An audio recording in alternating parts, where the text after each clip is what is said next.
Hey guys, so today I'm going to fix an issue that I've been having with the Jeep. It's the multifunction turn signal switch.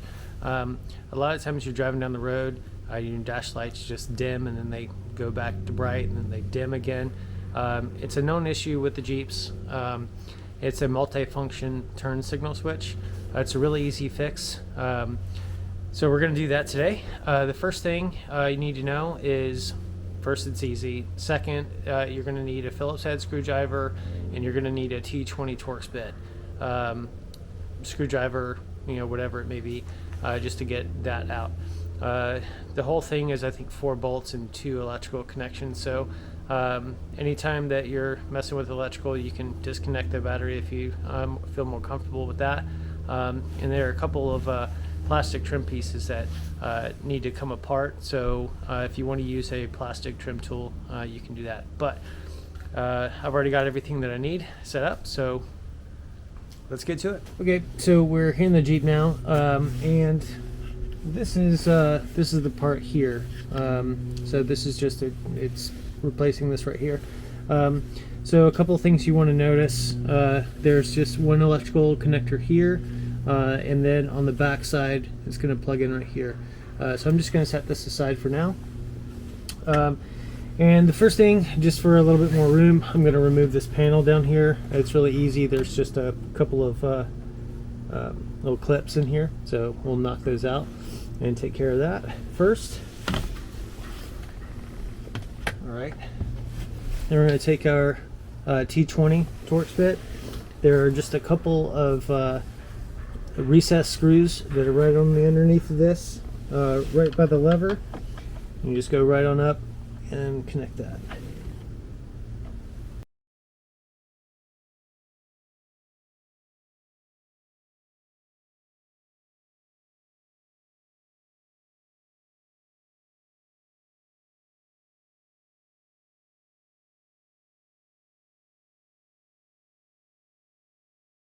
Right. And then there's the third one straight down on the very bottom.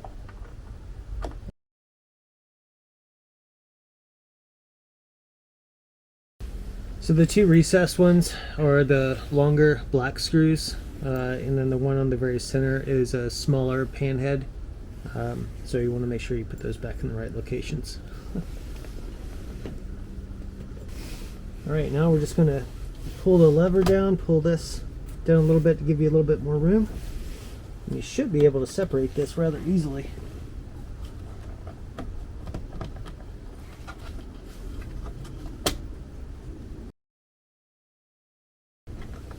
Alright, so there's that one. Let's set that aside. The top piece can just come off. Okay. Alright. Now that we have access to the actual switch, there's one retaining bolt, and it's not even a bolt. It's a Phillips head screw, and it's right here. We're just going to pull that away.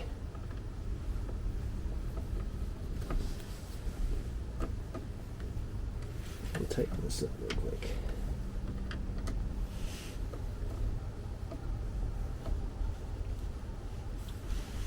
All right. Now this is a very small Phillips head, but it's a black pan head. Now the switch should be able to come out. Let's see, let's pull that down.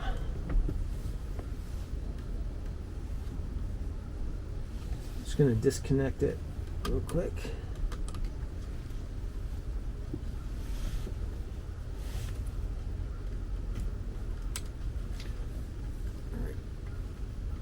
Alright, that one out, and push and pull in down on that, and the old one's out. Okay, now we got the new one in place, or the new one here. We're going to make the connections. Make sure they snap in the right way. Make sure that it's going the right way. 4-pin connector. Now these only go in one way, so All right, that one's connected. And then your yellow wire is going to go right up on top into place.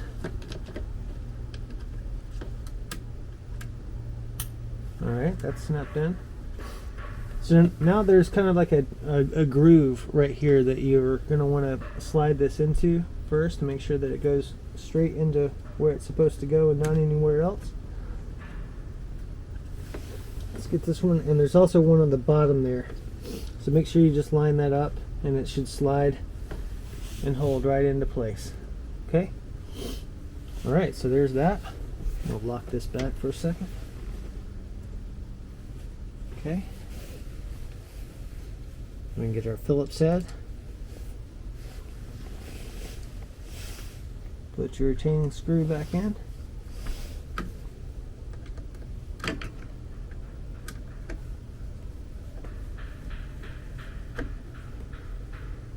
Okay, that's in place. Man, until I've actually done some wheeling on this thing. Okay. Alright, so this part is going to go, this is just rubber, this is going to go up underneath, and then these are obviously just the top section. So line it all up as best you can, push it down, and then you can use the, you can use the actual grommets or seals of the other one to make sure that's right, and then push it back up.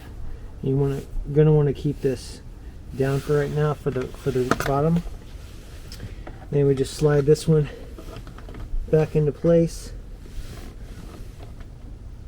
You want to retain these guys together, and on this side you can use the ignition switch to kind of line yourself up to everything, and then they should push right back together, clip in. Make sure everything is good. Okay. So now once you've got everything snapped together, it's just simply putting the bolts back into place. So I'm going to start with the lowest section, which is going to secure it to the steering column. And again, this is just the T20.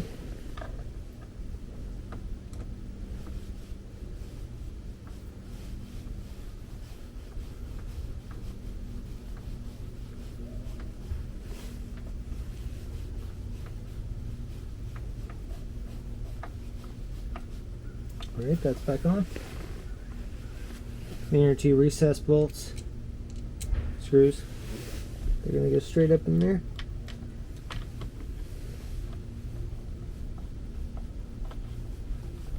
And that's just going to pull the top down. Make sure everything is coming together.